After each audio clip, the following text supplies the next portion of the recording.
Hi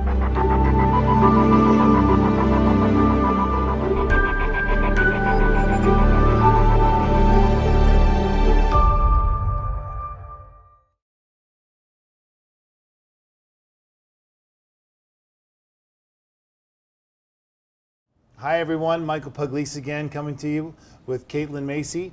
We are going to be doing a 12.5% salicylic peel on our model today. This is an ethanol-based peel. It's one of our more aggressive peels, or really the intro to the more aggressive categories of peels that we have available. A client can typically expect anywhere from about 3 to 8 days of peeling, depending on the integrity of their skin, the level of peeling that they've had before. Certainly not a one-size-fits-all topic here. Those that have the necessity for this level of peeling, a more hyperkeratinized skin, kind of a grade 1 acne, nothing too inflamed, this is going to be their more appropriate. Salicylic is one of those ingredients that's used widely for claim on acne, everything from a leave-on product to a wash. However, it can be a little bit more broader for an application. It can be used for treating anti-aging, but it's also good for treating a client that has a non-inflammatory type of acne. When we talk about our peels as far as activity, this is an ethanol-based peel. Ethanol is a natural delipidizer. It has a tendency to seek out the sebaceous follicle and will penetrate a little bit quicker, a little bit deeper into the skin, and break down multiple layers of stratum corneum.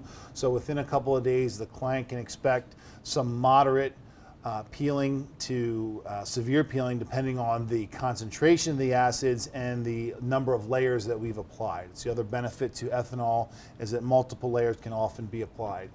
For today's model, we're going to be using our 12.5% salicylic again, so it is the most conservative method. So she can probably expect about 5 days of peeling.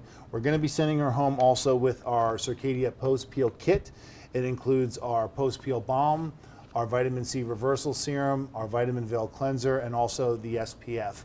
The real purpose here is to make sure that we're protecting and maintaining the integrity of the skin and protecting it from ultraviolet exposure and other environmental stressors as well. The post-peel is an occlusive material that helps to maintain that transepidermal water loss, the moisture content, so that when she does start to peel, it comes off in nice, even sheets and doesn't actually create little cracks and fissures and tears into the skin.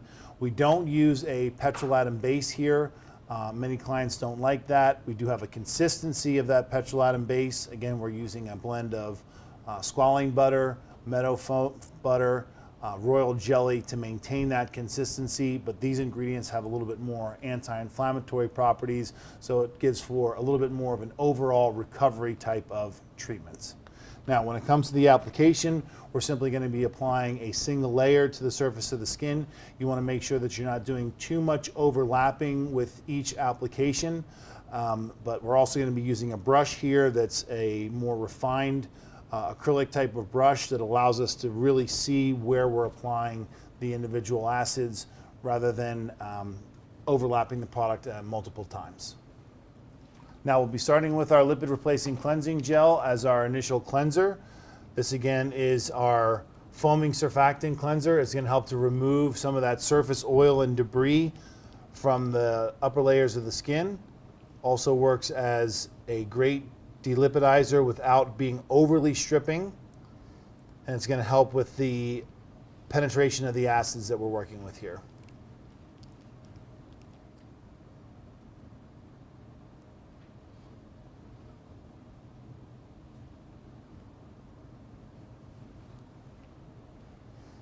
Now our model's not wearing a lot of makeup. However, if she were, we would be probably starting with a pre-cleanse using the vitamin veil cleanser, but it's not necessary for today.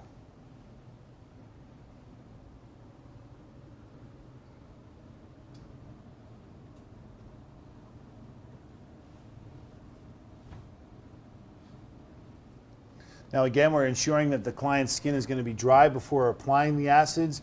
The reason being, of course, is that we don't want to mix the acid and the water together. That can generate some undue and unnecessary heat and also some additional discomfort for the client. So we don't want to add anything more than is necessary. Now, of course, the client's going to experience, because it is a more ethanol-based peel, a little bit heavier of a sensation of discomfort than is normal. Once we get the acid onto the surface of the skin, we can do a little bit of fanning, which is going to help to alleviate some of that discomfort. You must be cautious, however, because if we apply the acid and then fan the skin too quickly, it can actually create some of that evaporation, and it can take away from some of the efficacy of the peel. So you want to make sure you've got good even coverage, make sure it's on the skin before we go forward with any kind of fanning. And again, with this particular base, the ethanol, we want to make sure we're getting one good even layer. Multiple layers and overlapping is something we want to do our best to avoid versus the gel bases that we've already taken a look at. We don't really have to be as concerned with. So one even application here is really the focus of this treatment.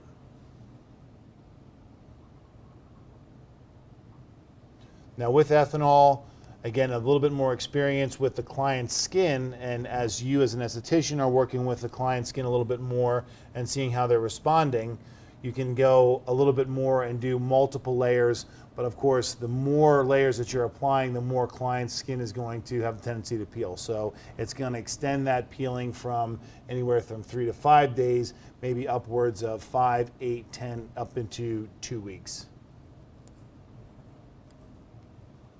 Now once we've got the layer on, we'll get a little bit more of a close-up, and we'll be able to see there's two different types of frosting that we're going to be able to take a look at here. Frosting that we typically look at the skin, which is considered to be a little bit more of a blanching effect, which is a breakdown of the protein of the surface of the skin. It's actually referred to as coagulation. And then we'll also be able to see kind of a recrystallizing of the salicylic acid on the surface of the skin. Salicylic is considered to be more of a larger molecule. It's a beta hydroxy acid, so it's much bigger than the standard glycolic, lactic, even the mandelic acids that we use in the industry. So you can actually see a little bit more recrystallizing on the surface of the skin. Now you want to make sure that you're recommending to the client that she's staying out of the sun, out of direct exposure for as long as she's peeling, ensuring that she's using the vitamin C, the post-peel, and of course the SPF as that skin begins to peel. It's baby skin that's underneath there, so you want to make sure that the SPF is completely covering any of the areas that have freshly been peeled and freshly been exposed, because they're a little bit more susceptible to that ultraviolet damage.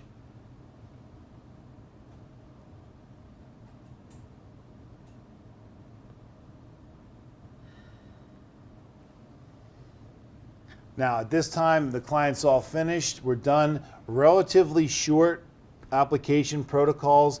The real bulk of the responsibility of making sure that the peel turns out the way it's supposed to relies on the client and the compliance of the client in using the post-care products. So you want to make sure that you're continuously checking in with the clients over the course of those days while he or she is expected to peel, and ensure that they are using those post-care products. Again, if they're abandoning the use of the products, there's potential of creating a little bit of fissures, a little bit of tears in the skin, but as long as it's protected, it's going to peel in nice even layers, and the skin underneath is going to look refreshed and beautiful. So this is going to be your post-peel home care kit. You're going to be using this for about the next 5 days or so, or as long as the skin continues to peel.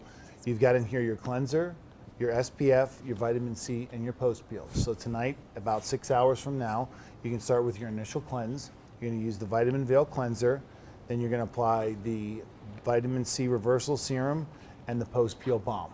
Okay, and you're going to use that before you go to sleep tonight. Tomorrow morning, you follow the exact same procedure, but then you're going to also apply the SPF right over top of the post-peel. Okay, so you're going to use this again for the next 5 days. You should have enough product to last you at least 5, probably up until the next 8 or so. And if you have any questions at all, you can contact us, and this belongs to you. All right. Thank you so much for being a wonderful model. I appreciate it. Thank you.